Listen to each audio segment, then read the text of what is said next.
Good evening, RC hobbyists, and thank you for dropping in for another episode of Hobby Drop. You've bought the wonderful Redcat Ascent, and you see these little gears kicking around. What are those? Well, those are some underdrive gears. Okay, underdrive makes your rear wheels spin slower than your front wheels.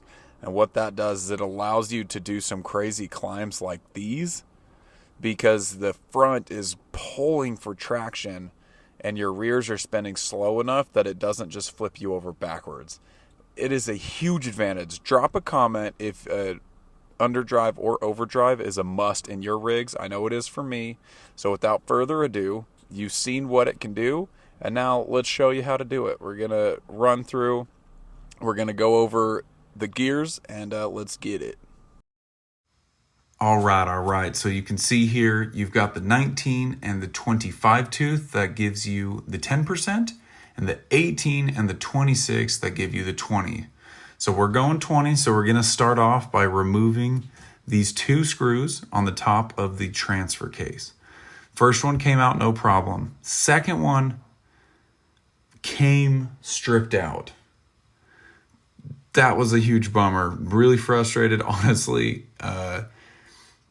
Strip screws kind of put me in a panic because I'm like, crap, what do I do? So I tried a couple of different drivers here to just see if one of them would work, and they didn't. So I'm like, all right, you know what? Let's just move on.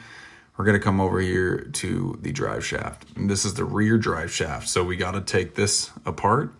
And this one was stuck too. So I was like, you got to be kidding me. That's two in a row. But luckily, I was able to loosen it up, and then I had to pull it out with the wrench, or with the pliers. But it came out. So now we're removing the upper links, taking those out, and that's going to give us the wiggle room that we need to get the drive shaft off. Now, it's not enough, so you got to pull out your shocks as well. So now you're looking 6 screws in. Not too bad, and that'll give us what we need to get that apart. So now I'm jumping back to the stripped out one, trying the rubber band trick, and it actually worked.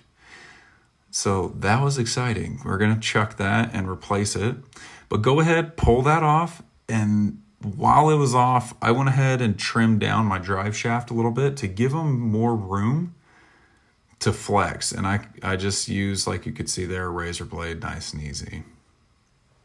Okay, so now you remove the top drive shaft, and that, one towards the rear, you're going to swap with the smaller 18 tooth. So put that on there, grease it up, and slide it back into place. Not too shabby. Go ahead, put that screw back in there. And then the other end here, we're going to remove the larger gear now.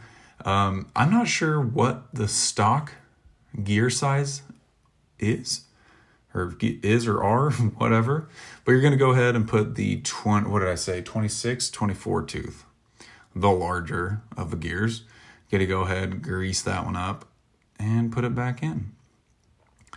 And that whole thing will then just slide back into place. Nice and easy. They make it really convenient, honestly.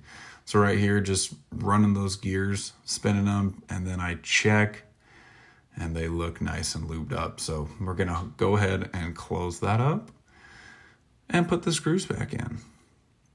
So really not too bad, you guys. I ran into the few hiccups where the drive shaft was really tight and it was hard to get that off. Okay, so something to note. You do want to connect it all first and then connect the drive shaft to the transfer case, because I didn't, and it kind of bit me in the butt there. So then you just go ahead, put your links back in, and then put the shocks back into place.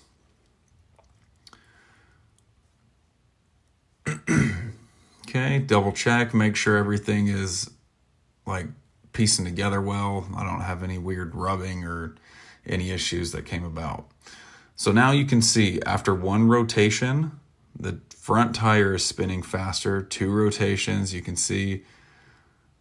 And then 3 rotations were almost an extra rotation. But yeah, so you can see there, that front tire spinning a lot faster.